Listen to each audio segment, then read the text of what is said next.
पुरे बाबा, त्यापेक्षा आपणच केलेलं बरं.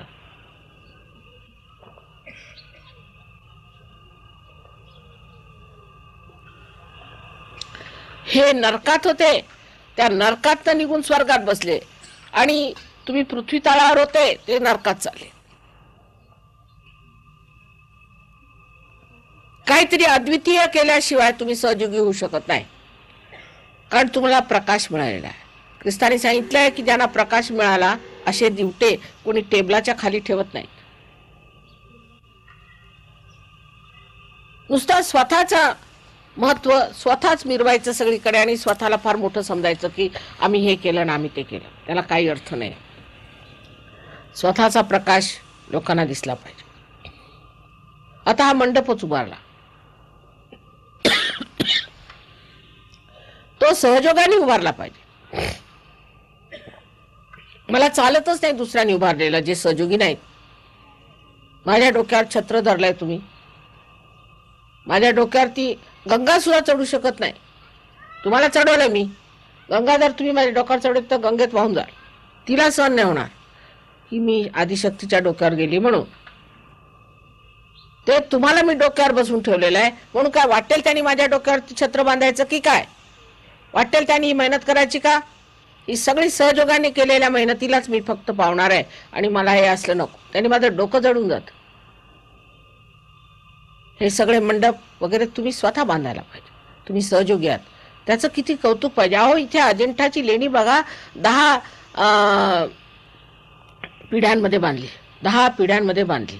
त्यांनी बुद्धाला कधी पाहिलं नव्हतं. 10 पिढ्यांमध्ये एक पिढीनंतर दुसरी पिढी, तिसरी पिढी, त्यांनी त्याच्यात कसं कोरीव काम केलं, कसं दगडामध्ये त्यांनी व्यवस्था केली असेल, तुम्हीच विचार करा. काय ती श्रद्धा आणि काय त्यांचं मोठंपण. सगळं हाताने मेहनत केली. आज तुम्हाला साध्या डोळ्यांनी जे दिसत नाही ते त्यांनी अंधारात कसं बांधलं. पण त्यांच्यासमोर बुद्ध नव्हता. म्हणजे सगळे असे साधक त्या बुद्धालाच मिळाले की बाकीचे गेले की काय?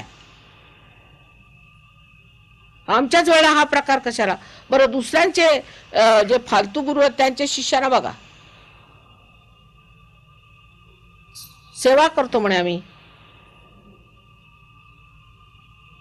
भजनात नुसतं म्हणायचं, हो सके सो सेवा हमसे करा लेना. काही होऊ शकत नाही तर कसली सेवा करून घ्यायची? तरी आता कृपा करून ह्या लोकांना वाढायचं काम वगैरे सहयोगाने केलं पाहिजे. बायकांनी स्वयंपाकाला मदत केली पाहिजे. एक आचारी लावून ठेवला, त्यांनी स्वयंपाक केला. बायकांनी पोळ्या लाटल्या पाहिजे. काहीतरी करा हाताने काम. त्यांना अशा आचार्यांची जेवणाची सवय नाही, स्वतः हाताने स्वयंपाक करून खातात. ते ब्राह्मण लोक झाले, आणि तुम्ही मात्र यांना अशा फाचाऱ्यांचं जेवण देता. पैसे देतात ना माताजी, मग काय? मग असं म्हटलं की माताजी पैसे वाचायचे मागत. अरे पैसे वाचले तर ते तुमच्याच ट्रस्टला देते मी, ते काय मी खाते आहे काय? लाखोनी रुपये तिथे मोजले ते काय तुम्ही मोजले? सगळं लक्ष पैशांकडे, सगळं लक्ष तिकडे, म्हणूनच ते मिळत नाहीये. परमेश्वराकडे लक्ष ठेवलं पाहिजे. आता हे अनुभव इतके वाढत चालले की आज मी राहुरीला हे सांगितलेलं बरं. आता ही टेप तुम्ही सगळीकडे पाठवा.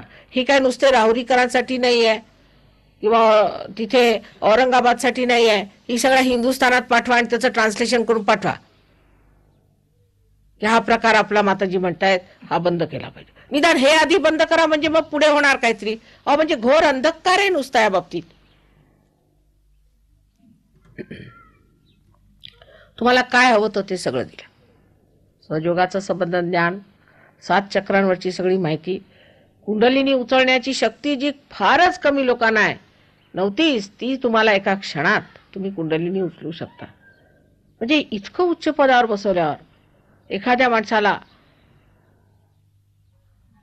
जर राज्यपदावर बसवलं आणि तो भीक मागत फिरला झोळी घेऊन, तर त्याला काय म्हणायचं ते तुम्ही शब्द सांगा. माझ्याजवळ एवढे शब्द नाहीत. पूर्वी संतांनी ज्या शिव्या घातल्या शिष्यांना आणि त्यांना थोबाडात मारत असत श्रीमुखात देत होता, त्याचं आता मला कळलं. मी तसं काही केलेलं नाही आणि मला करायचं नाही, मला जमणार नाही. एवढंच बोलायचं जीवावर येतं माझ्या. फक्त विनंती आहे की आता कृपा करून हृदयापासून सहयोग स्वीकारावा, हृदयापासून कार्य करा, हृदयामध्ये बसवा मला, तेव्हा कार्य होणार आहे. मी ह्या वयात एवढी मेहनत करते, सकाळ संध्याकाळ धडपडत आहे. तुम्हाला माहिती आहे हे लोक नुसते फिरतीवरच आहेत, पण मी किती मेहनत करते. तुम्हाला शोभतं का? तुम्ही तरुण लोक आहात, तरुण आहात सगळेजण, माझ्यापेक्षा फार लहान आहात. मेहनत कोण करणार? आम्ही काहीतरी करून दाखवलं पाहिजे, स्वतःपुरतं बघितलं नाही पाहिजे. तेव्हा कृपा करून सगळ्यांनी हात घातला पाहिजे, सगळ्यांनी व्यवस्था केली पाहिजे, सजवलं पाहिजे. कधी हे लोक कोणालाही डेकोरेशनला बोलवणार नाही. काय काय डेकोरेशन्स केले ह्यांनी तर तुम्ही बघितलं तर तुम्हाला आश्चर्य वाटेल. पण आजपर्यंत कधीही अशा माणसाला हात लावू दिला नाही जो रिअलाइज नाहीये. पाणी द्या. या सर्व गोष्टींमुळेच आता इलेक्ट्रिसिटी नाही, त्याला कारण तुम्ही लोक, मी नाही.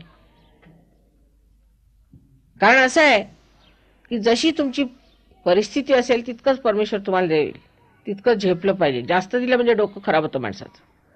तरी किती दिलेलं आहे विचार करा, किती दिलंय माताजींनी, किती दिलं, किती प्रेम दिलं, किती विचार ठेवला. आम्ही जरी मूर्खासारखे वागलो तरी माताजी किती आम्हाला प्रेमाने वागवत राहिल्या, पदोपदी आमचं लक्ष ठेवलं, कुठे आम्हाला त्रास झाला, मुलांना फर्स्ट क्लास आले, सगळं काय झालं व्यवस्थित होऊन राहिलं, आमच्या नोकऱ्या ठीक झाल्या, आमच्या मनाप्रमाणे सगळं काय झालं, पैसे मिळाले, सर्व तऱ्हेचं आम्हाला सुख मिळालेलं आहे.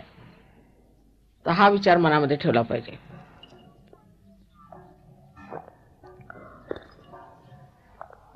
तुमचं हित साधायचं आहे मला, आणि हित ह्याच्यात नाही की नुसते तुम्ही समृद्ध झाले म्हणजे हित झालं. काहीतरी अद्वितीय झालं पाहिजे, अलौकिक झालं पाहिजे. शिवाजी महाराजांना जिजाईंनी एवढं मोठं केलं, एकटे शिवाजी महाराज उभे केले, मला हजारो आज उभे करायचे आहेत. तुम्ही सगळे आत्मसाक्षात्कारी आहात, त्यावेळेला तेच एकटे आत्मसाक्षात्कारी होते. पण आज तुम्ही सगळे आत्मसाक्षात्कारी आहात आणि त्याचं काहीतरी समोर दिसलं पाहिजे. आणि जात पात आणि घाणेरड्या ह्या सगळ्या ज्या जुन्या गोष्टी आहेत त्या सगळ्या सोडल्या पाहिजे. याच्यातनं निघून आणि व्यवस्थित आपल्याला मोकळं करून घेतलं पाहिजे. साधू संतांना काही जात नव्हती इथे, इतकं साधू संतांनी तुमच्यासाठी मेहनत करून ठेवलेली आहे. अरे ह्या लोकांना तर साधू संत काय ते माहित नव्हतं, आणि कधी रामासारखे लोक पाहिले नाही, कृष्णासारखे लोक पाहिले नाही. तुमच्यासाठी तर केवढं ओतलंय देवानी इथे. ह्या सोन्यासारख्या देशामध्ये असे लोक कसे निघतील हो, कोळशासारखे? शक्य नाही. ते सोनं फक्त उजळून घेतलं पाहिजे, ते आहे आतमध्ये. त्या पूर्वपुण्याशिवाय तुम्ही इथे आला नाहीत. ह्या देशाला जन्म घ्यायचा म्हणजे फार पूर्वपुण्याही पाहिजे. ती सगळी पूर्वपुण्याई घेऊन तुम्ही इथे जन्म घेतला. मच्छिंद्रनाथापासून सगळ्यांनी एवढी इथे मेहनत केलेली सगळी तुम्ही काय वाया घालवणार? आज त्याची फळं लागली आहेत, आज त्याला रूप आलेलं आहे. ते स्वरूप लोकांना दिसू देत की सहयोगी म्हणजे काहीतरी. आपापसात भांडणं आणि हे ते सगळं बंद करून एकजुटीने सामूहिकतेने सगळ्यांनी राहिलं पाहिजे. पैशाच्या बाबतीत माझं असं म्हणणं आहे की तुम्ही एक कमिटी करा, सगळं मिळून पैसा खर्च करा, कुठे खर्च केला तर व्यवस्थित करा, त्याचा हिशोब अहवाल सगळा पूर्णपणे. मला एका माणसापासून नको, सगळ्यांपासून पाहिजे. पण असं केल्यावर भांडणं सुरू होती, तशी भांडणं करायची नाही. हे सगळे लोक कसे एकजुटीने राहतात? 14 देशातले लोक आहेत आपले. एका देशातले काय, एका गावातले काय, एका खेड्यातले काय, एका घरातले लोक सुद्धा एकत्र राहू शकत. सगळ्यांना शिंगच फुटलेली आहेत. बरं शिंग फुटली तरी हरकत, पण ती शिंगसारखी वापरायची काही गरज नाही. तेव्हा आपल्याला एक सुकृत आलं पाहिजे, विशेष रूप आलं पाहिजे. एवढ्या मोठ्या क्रांतीमध्ये घुसळून निघालं पाहिजे. लोकांनी म्हटलं पाहिजे इथले लोक काहीतरी विशेष आहे. त्याच्याचमुळे लक्ष्मीचं काहीच कुठे दिसत नाही, हात आमचे चालत नाही, आणि हा सर्व तऱ्हेची निगेटिव्हिटी दिसते. त्या कृपा करून लोकांनी हा विचार करावा सहयोगाने की आता आपण सगळ्यांनी म्हणून काय कार्य करावं, आपण काय उभं करावं, आपण काय करू शकतो. आमच्या भाषणाला प्रत्येक भाषण, प्रत्येक शब्द ह्याला मंत्र आहेत.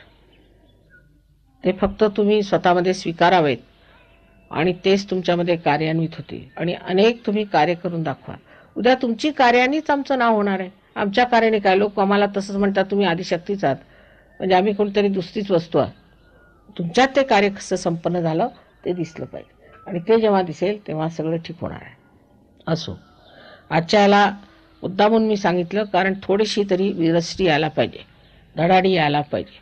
आणि आजपर्यंत आपण जे नरमाईने सगळं कामं आपल्याबरोबर करतोय, तर आपल्याला आपल्यासमोर उभं राहून विचारलं पाहिजे की काय रे बाबा, तू केलंस काय आजपर्यंत, काय मिळवलंस तू सहयोगामध्ये, स्वतःचा स्वार्थ की परमार्थही मिळवला आहे थोडासा, असा प्रश्न विचारून मनुष्याने कार्याला लागलं पाहिजे.